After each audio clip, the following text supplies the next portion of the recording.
Bismillahirrahmanirrahim. Assalamualaikum warahmatullahi wabarakatuh. Salam sejahtera, salam sehat untuk kita semua. Yang saya hormati Bapak dan Ibu Asesor pada sertifikasi dosen tahun 2026. Izin memperkenalkan diri, saya Miftah Hujana, STMSI, dosen tetap program studi akuntansi pada Sekolah Tinggi Ilmu Ekonomi Mulia Dharma Pratama Palembang. Pada kesempatan ini, saya ingin menyampaikan terkait mata kuliah yang saya ampu sesuai dengan bidang keahlian saya, yaitu mata kuliah perilaku konsumen. Video ini saya buat untuk memenuhi salah satu syarat sertifikasi dosen tahun 2026, yaitu pernyataan diri dosen dalam unjuk kerja Tridharma Perguruan Tinggi atau PDD UKT-PT, khususnya di aspek pengajaran. Mata kuliah perilaku konsumen ditujukan untuk mahasiswa manajemen semester 4 dengan kode mata kuliah WPM 22326 berbobot 3 SKS, dilaksanakan dalam 16 kali pertemuan tatap muka dengan rincian 14 kali pertemuan materi, 2 kali pertemuan masing-masing ujian tengah semester dan ujian akhir semester. Mata kuliah perilaku konsumen merupakan mata kuliah yang mempelajari berbagai aspek yang memengaruhi perilaku individu maupun kelompok dalam memilih, membeli, menggunakan, mengevaluasi, dan membuang produk atau jasa untuk memenuhi kebutuhan dan keinginan konsumen. Mata kuliah ini memberikan pemahaman mengenai proses pengambilan keputusan konsumen serta faktor-faktor yang mempengaruhinya, baik faktor budaya, sosial, pribadi, maupun psikologis. Selain itu, mahasiswa juga mempelajari perubahan perilaku konsumen di era digital, pengaruh teknologi informasi, media sosial, dan perdagangan elektronik terhadap keputusan pembelian. Melalui mata kuliah ini, mahasiswa dibekali kemampuan untuk menganalisis karakteristik konsumen, memahami dinamika pasar, serta menghubungkan teori perilaku konsumen dengan praktik pemasaran. Pembelajaran tidak hanya menekankan pada pemahaman konsep, tetapi juga pada kemampuan menganalisis berbagai fenomena perilaku konsumen melalui studi kasus, diskusi, dan penyelesaian masalah yang relevan dengan dunia bisnis. Adapun capaian pembelajaran lulusan atau CPL Prodi pada mata kuliah ini meliputi CPL 4, CPL 5, CPL 6 yang tertuang dalam RPS dan telah divalidasi oleh Ketua Prodi dan gugus pengendali mutu Prodi. Capaian pembelajaran mata kuliah yang diharapkan antara lain, CPMK 1, mahasiswa memiliki kemampuan untuk berinteraksi secara positif dengan masyarakat, menghargai perbedaan dan bertindak dengan etika lingkungan. CPMK 2, mahasiswa memiliki kemampuan dalam mengambil keputusan yang tepat berdasarkan analisis informasi dan konsep dasar perilaku. Selanjutnya CPMK 3, mahasiswa memiliki kemampuan untuk mengintegrasikan pengetahuan lintas disiplin, khususnya terkait dengan pembangunan perkotaan dan gaya hidup perkotaan. Dalam pelaksanaan pembelajaran mata kuliah perilaku konsumen, proses pembelajaran dirancang berdasarkan 3 komponen utama, yaitu delivery, interaction, dan assessment, sesuai dengan prinsip pembelajaran yang berpusat pada mahasiswa atau student-centered learning. Untuk delivery atau penyampaian pembelajaran, penyampaian materi dilakukan melalui kombinasi pembelajaran tatap muka, diskusi interaktif, presentasi, studi kasus, dan pemanfaatan Learning Management System atau LMS, yang mana di sini saya berperan sebagai fasilitator yang mengarahkan mahasiswa untuk memahami konsep sekaligus mengaitkan dengan fenomena nyata di dunia bisnis. Interaction atau interaksi pembelajaran. Interaksi dibangun melalui diskusi kelas, tanya jawab, pembelajaran berbasis kasus atau case-based method, pembelajaran berbasis proyek atau project-based learning, kerja kelompok, presentasi, dan pemberian umpan balik secara berkelanjutan. Mahasiswa didorong untuk menganalisis berbagai kasus perilaku konsumen, mengemukakan pendapat berdasarkan teori, serta bekerja sama dalam menyelesaikan permasalahan yang berkaitan dengan pengambilan keputusan konsumen dan strategi pemasaran. Interaksi juga dilakukan melalui forum diskusi pada LMS untuk memperluas proses belajar di luar kelas. Asesmen atau penilaian pembelajaran. Penilaian dilaksanakan secara berkelanjutan dengan menggunakan asesmen formatif dan sumatif yang mengukur aspek pengetahuan keterampilan dan sikap mahasiswa. Bentuk penilaian meliputi partisipasi dalam diskusi, tugas individu, studi kasus, proyek kelompok, presentasi, kuis, ujian tengah semester atau UTS, dan ujian akhir semester atau UAS. Penilaian menggunakan rubrik yang jelas dan transparan sehingga mampu mengukur ketercapaian pembelajaran mata kuliah atau CPMK, serta memberikan umpan balik untuk perbaikan proses belajar mahasiswa. Melalui penerapan delivery, interaction, dan assessment, pembelajaran mata kuliah perilaku konsumen diharapkan mampu menciptakan proses pembelajaran yang aktif, kolaboratif, kontekstual, dan berorientasi pada pencapaian kompetensi mahasiswa sesuai dengan standar mutu pembelajaran. Baiklah, berikut adalah video proses pembelajaran mata kuliah perilaku konsumen. Pada pertemuan 4 ini akan membahas mengenai lingkungan dan situasi konsumen. Assalamualaikum warahmatullahi wabarakatuh.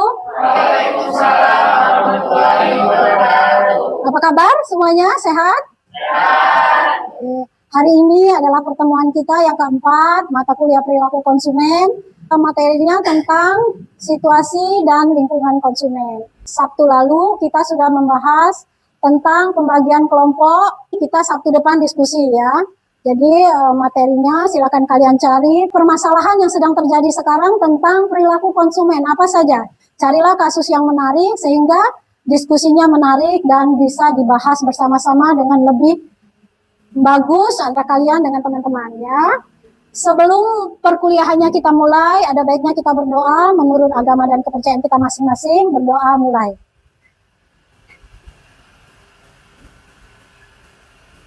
Selesai. Hari ini hadir semua, Ibu absen dulu ya. Siti Rahma Putri Nabila hadir. Fira Ayu Destiani, Novi Trianti, Nabila Putri Kurnia, David Jaka Suara, Ferry Irawan, Faisal, Sabila Ramadhani, Agam Saputra. Nggak hadir ya? Kemana Agam? Oke, sakit. Lydia Lestari, Indriani, Devina Betaria, Kevin nggak hadir ya? Oh, izin tadi ya. Muhammad Edwin nggak hadir juga. Muhammad Destra, Joko Selamat nggak hadir ya? Oke, izin. Oke, kita mulai perkuliahan kita hari ini ya. Untuk tugas kelompok tadi ada yang mau ditanya? Sudah ada yang buat materinya? Ada yang sudah buat? Nah, nanti kita mulai diskusi mulai Sabtu depan ya. Hari ini kita masuk dulu di materi lingkungan dan situasi konsumen. Deskripsi lingkungan konsumen, ada ya di layar. Lingkungan konsumen adalah keseluruhan dari faktor eksternal yang memengaruhi perilaku konsumen dalam proses pengambilan keputusan. Pengaruh ini membentang dari tahap awal, yaitu mengenali kebutuhan akan suatu produk atau jasa. Contohnya seperti apa? Misal ya, laptop kita rusak, kita mulai mencari tahu laptop seperti apa yang akan kita cari. Contohnya misalnya speknya ya, harganya, kualitasnya, terus merek ya, merek menentukan ya.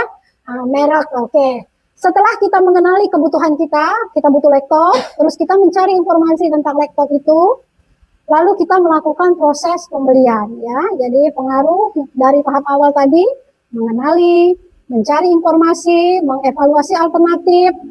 Contoh mengevaluasi alternatif itu seperti apa? Membandingkan ya antara produk satu dengan produk yang lain, merek laptop satu dengan merek yang lain.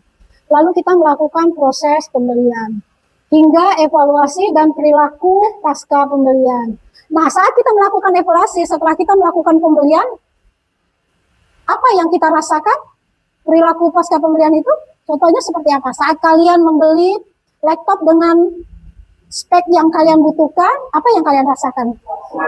Merasakan kepuasan ya. Nah, saat kalian bawa laptopnya ke rumah, ternyata laptop tersebut tidak bagus, tidak sesuai dengan keinginan kalian, kecewa. Mungkin perilaku pasca pembeliannya apa yang terjadi? Mengembalikan ya, komplain dengan pihak toko ya.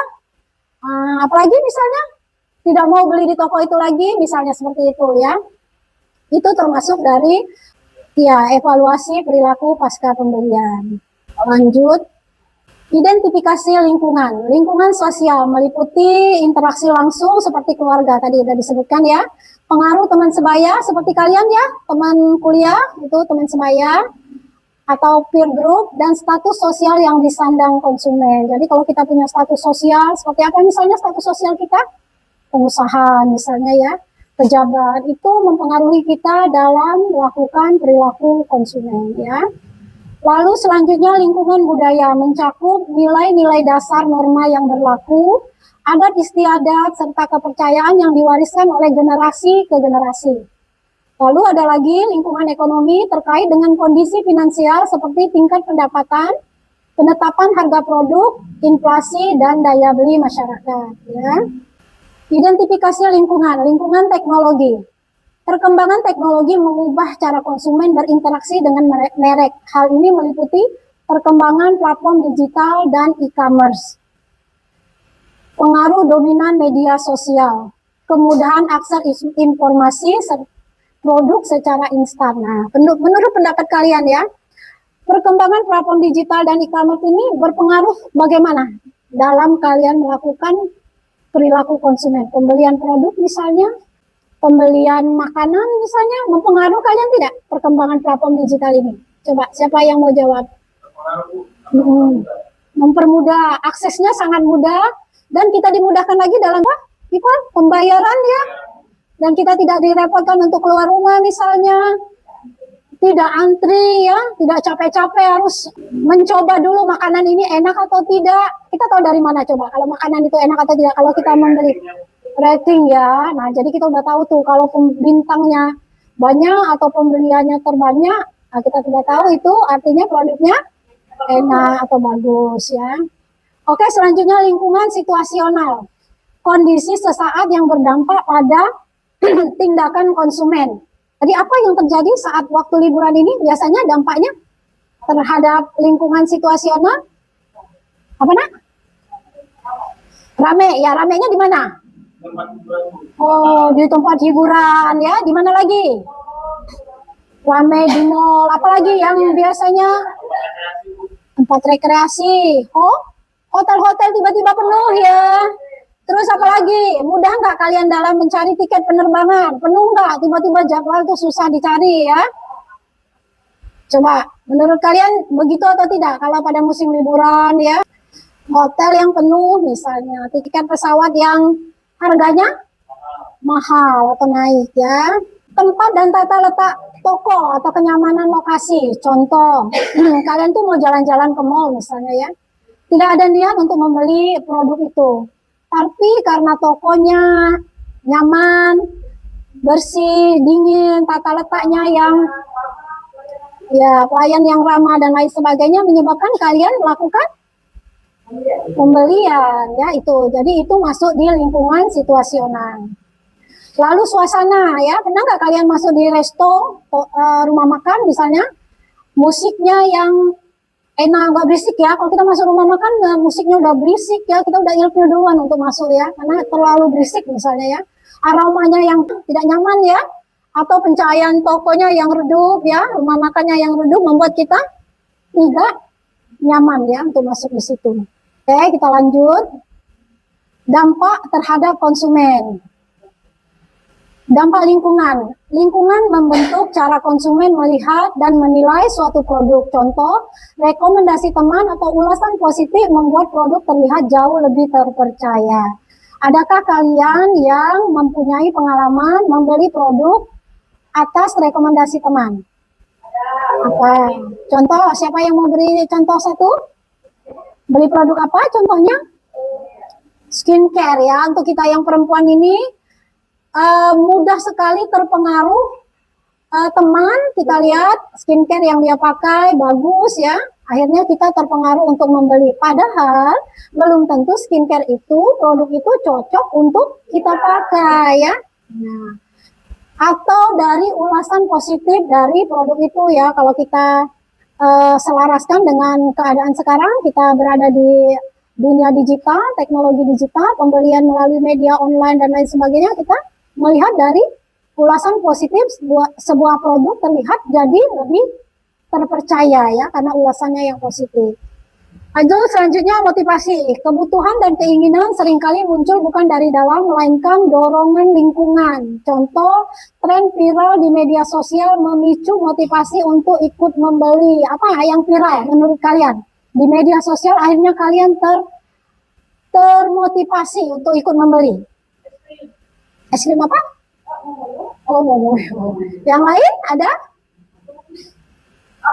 Produk-produk yang viral sehingga kalian termotivasi untuk membeli.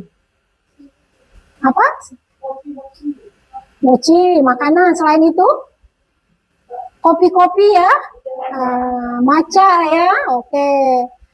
Kadang-kadang karena dia viral, kita tidak mau atau tidak ada minat untuk membeli, jadi ikut termotivasi untuk membeli ya. Lanjut, mempengaruhi keputusan dan pembelian. Lingkungan secara langsung bisa menentukan eksekusi transaksi. Misalnya adanya diskon, promo terbatas, atau tekanan sosial membuat konsumen lebih cepat memutuskan untuk membeli. Mendorong perilaku konsumtif atau hemat. Lingkungan pergaulan yang mewah atau konsumtif dapat mendorong belanja yang berlebihan, sedangkan lingkungan yang rasional atau hemat akan memicu pembelian yang lebih bijak atau terencana. Jadi perilaku kita ditentukan juga oleh lingkungan kita. Berteman dengan teman yang suka jajan, suka belanja, sudah gajian atau dapat uang bulanan dari orang tua langsung ke kafe, nongkrong dan lain sebagainya akan berdampak pada pengeluaran kita, karena kita akan ikut-ikutan ya. Dan saat kita juga berteman dengan teman yang hemat, yang tidak suka nongkrong, misalnya tidak suka ngopi, makan di luar, juga akan berdampak dengan diri kita, akan menjadi hemat ya. Lingkungan itu menentukan perilaku kita ya. Mempengaruhi apalagi loyalitas konsumen, pengalaman holistik terhadap lingkungan, kualitas pelayanan yang prima, contohnya ya, suasana toko yang nyaman, komunitas yang solid dapat merubah pembeli biasa menjadi konsumen setia, konsumen yang loyal. Coba, siapa yang bisa jawab? Langganan, melakukan pembelian ulang ya, langganan. Karena apa?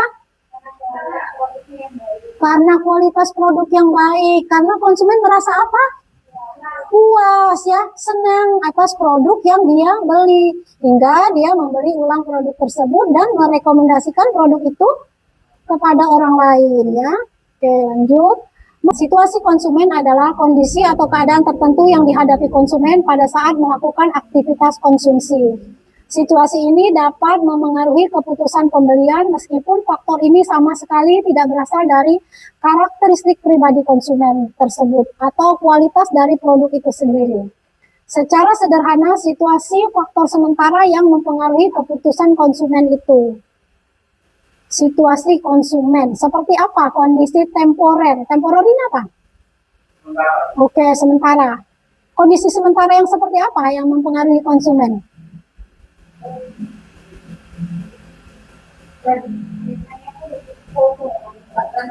Tren, FOMO, ikut-ikutan gitu ya. Sementara ya sifatnya ya. Oke, betul. Lanjut ya. Bersifat spesifik, kondisi ini hanya berlaku mutlak pada suatu peristiwa tertentu. Reaksi konsumen terhadap situasi hari ini bisa berbeda dengan reaksi pada situasi serupa di kemudian hari. Contohnya apa? Bersifat spesifik. Contohnya tadi kata Ibu, FOMO yang jalan santai tadi, lari tadi, sore-sore, kita harus beli seragam, harus beli sepatu ya. Secara tidak langsung kita sudah mengeluarkan biaya untuk hal-hal yang spesifik. Nggak bisa kita mau jalan santai atau lari pakai sepatu biasa, cedera kaki kita ya. Nah itu maksudnya ya. Oke, lanjut. Dipengaruhi faktor lingkungan. Nyata pemicunya sangat jelas seperti tata letak lingkungan, kehadiran sosial orang lain, keterbatasan waktu, fluktuasi kondisi emosional konsumen sesaat. Contohnya pada saat kita mau belanja, kita biasa beli produk yang biasa-biasa saja, saat kita ditemani teman kita atau pasangan kita, akhirnya kita beli produk yang mahal, tidak sesuai dengan kebutuhan kita, karena ada faktor kehadiran seseorang tadi ya, kehadiran sosial atau kehadiran seseorang di sekitar kita ya. Lanjut, memicu pembelian impulsif. Sifat yang mendesak atau menawarkan kesenangan instan seringkali menjadi penyebab utama konsumen membelanjakan uangnya tanpa melalui proses perencanaan sama sekali. Ada yang tahu pembelian impulsif itu apa? Pembelian impulsif. Contohnya seperti ini, pembelian impulsif ini saat kalau di apa namanya selaraskan dengan keadaan sekarang, kalian buka HP, scroll HP, tiba-tiba kalian lihat produk, tadi produk itu tidak perlu, tidak butuh, tapi kalian beli karena kalian senang aja, ya. Akhirnya setelah membeli, check out, bayar, baru sadar nih, produk itu tidak kalian butuhkan. Contohnya lagi, kalian sedang jalan-jalan ke mall, atau masuk sebuah toko, akhirnya kalian membeli produk itu, sampai rumah baru sadar, oh ada jilbab warna ini, oh ada sepatu warna ini. Itu termasuk pembelian impulsif, yaitu pembelian yang kita lakukan secara tiba-tiba, tidak kita rencanakan. Beda pembelian yang kita rencanakan, udah dari rumah ini udah siap-siap nih. Nanti kalau di mall aku mau beli jilbab warna pink, beli sandal warna pink misalnya ya, beli tas warna pink, itu sudah kita rencanakan. Kalau impulsif itu tidak kita rencanakan sama sekali. Oke, sampai sini ada yang mau ditanya tentang materi yang sudah Ibu sampaikan, atau kita lihat video dulu ya? Ya, kita lihat video dulu ya sebentar supaya kita bisa lanjutkan diskusinya. Silakan kalian tonton videonya. Ibu butuh komentar kalian ya setelah menonton video ini.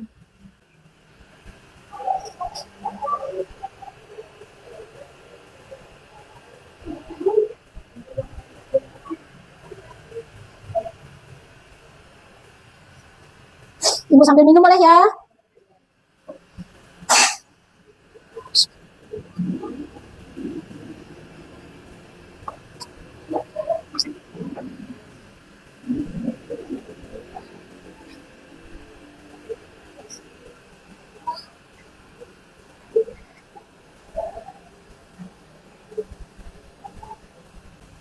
Oke, jadi dari video yang kalian tonton ini adalah situasi matahari IP ya nak ya, waktu mau tutup, ya itulah situasinya, terjadi lonjakan pembelian, terjadi boleh kita bilang kegaduhan ya, kekacauan, bisa nggak?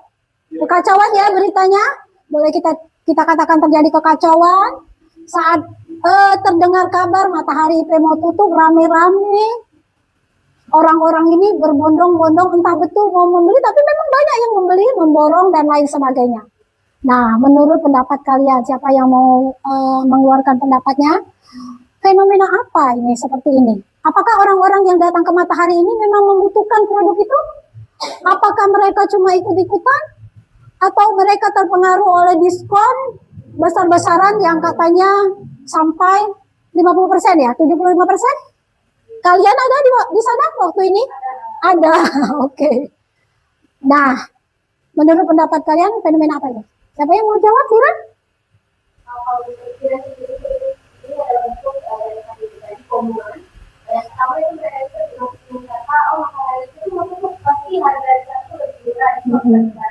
Padahal sudah ada donasi sama pihak matahari sendiri bahwasanya diskon yang ada di matahari itu sama dengan matahari IPS di mana-mana semuanya sama, sehingga yang diskon itu pun 50% itu semuanya rata di seluruh organ matahari dan di matahari itu. Mereka itu dimaksud kata-kata di mana matahari itu sendiri pasti bisa naik diskon besar-besaran, tapi bisa naik semuanya harga diskon besar-besaran. Padahal mereka itu karena memang ide sendiri untuk operasionalnya sudah tidak memungkinkan lagi. Jadi mereka mengembalikan ke orang lain sehingga untuk operasional lain itu dia supaya lebih stabil. Oke, bagus sekali. Tepuk tangan dulu untuk Vira. Yang lain? Yang lain? Rival? Menurut Rival ya? Ini karena kami sudah berada di buku dan juga ini sebenarnya perilaku masyarakat dengan pendapatan menengah ke bawah. Oke. Mereka berpikir, oh matahari ini ada diskon lumayan nih. Oh, betul. Beli barang baru dengan kualitas bagus tapi dengan harga yang murah. Betul. Jadi itu menyebabkan perilaku mereka untuk membeli barang tersebut. Oke, bagus, tepuk tangan dulu untuk Rival. Fenomena ketika sebuah gerai matahari, departemen store mengumumkan akan tutup dan kemudian konsumen berbondong-bondong datang untuk melihat maupun membeli produk dapat dijelaskan melalui beberapa konsep dalam perilaku konsumen. Yaitu yang pertama, scarcity effect atau efek kelangkaan ya. Oke, kita baca sama-sama. Konsumen menganggap produk menjadi lebih bernilai, padahal selama ini produk itu sama ya. Terus, karena kesempatan untuk membeli akan segera berakhir, padahal karena tokonya mau tutup ya. Informasi bahwa toko akan tutup menciptakan persepsi, pandangan, kelangkaan sehingga mendorong minat beli. Padahal itu ada, kata si Vira tadi, ada di Matahari, di tempat lain, cabang-cabang lain ya. Nah, ini kata si Lydia, FOMO tadi ya, fear of missing out ya. Konsumen khawatir kehilangan kesempatan, kekhawatiran ini ya, kesempatan memperoleh produk dengan harga diskon atau koleksi tertentu. Rasa takut tertinggal membuat mereka segera datang ke toko ya, pengen cepat membeli, pengen dapat produk itu ya. Terus yang ketiga, persepsi akan nilai atau persepsi value. Adanya diskon besar-besaran menjelang penutupan membuat konsumen merasa memperoleh nilai yang lebih tinggi dibandingkan harga yang dibayarkan. Padahal sama saja, diskonnya di setiap outlet Matahari tetap sama. Tapi persepsi pandangan dari konsumen itu menjadi seperti itu. Karena ikut-ikutan tadi ya, FOMO, persepsi nilai, dan efek kelangkaan. Lanjut. Menciptakan apa akhirnya? Ini kata Ibu jelaskan tadi, impulsif buying atau pembelian impulsif. Suasana ramai, promosi dan keterbatasan waktu mendorong konsumen membeli barang secara spontan tanpa perencanaan sebelumnya. Lalu social proof atau pengaruh sosial. Keramaian pengunjung membuat orang lain ikut datang karena menganggap ada penawaran yang menarik atau kesempatan yang tidak boleh dilewatkan. Padahal tidak ada apa-apa, ya. Produknya masih sama saja. Terus emotional buying atau pembelian emosional. Sebagian konsumen memiliki ikatan emosional dengan toko yang akan tutup. Nah, Matahari mau tutup, ayo dah cepat-cepat kita ke situ. Nah, itu ikatan emosional ya. Karena mereka pernah menjadi tempat favorit belanja. Nah, memang Matahari ini tempat favorit kita belanja dulu ya, sebelum ada mall-mall lain dan kita bisa belanja di platform digital ya. Mereka datang bukan hanya untuk membeli, tapi juga untuk mengenang pengalaman tersebut ya. Oke, lanjut. Fenomena ini menunjukkan bahwa keputusan pembelian tidak selalu didasarkan pada kebutuhan, tetapi juga dipengaruhi oleh faktor psikologis ini tadi, yaitu apa? Motivasi, persepsi, emosi kita ya, atau faktor sosial pengaruh orang lain yang ajakan teman, ayo kita lihat Matahari mau tutup misalnya ya. Dan strategi pemasaran, diskon yang besar-besaran, 70%, 75% dan lain sebagainya, serta informasi penutupan toko ya. Oleh karena itu, kasus penutupan gerai Matahari dapat dijadikan contoh yang baik dalam pembelajaran mata kuliah perilaku konsumen untuk menganalisis bagaimana faktor mempengaruhi keputusan pembelian konsumen. Oke, sampai sini ada yang mau ditanya lagi? Ada yang mau ditanya lagi, nak? Nggak ada? Cukup ya? Nah, kita cukupkan kuliah kita hari ini. Materi situasi dan lingkungan konsumen. Jangan lupa Sabtu depan tugas kelompok ya, kita diskusi ya. Materinya sudah Ibu jelaskan tadi, pembagian kelompoknya sudah kita lakukan di Sabtu kemarin. Kalau tidak ada lagi yang mau ditanya, Ibu cukupkan sekian. Terima kasih banyak untuk atensinya. Salam sehat untuk kita semua. Terima kasih. Wassalamualaikum warahmatullahi wabarakatuh.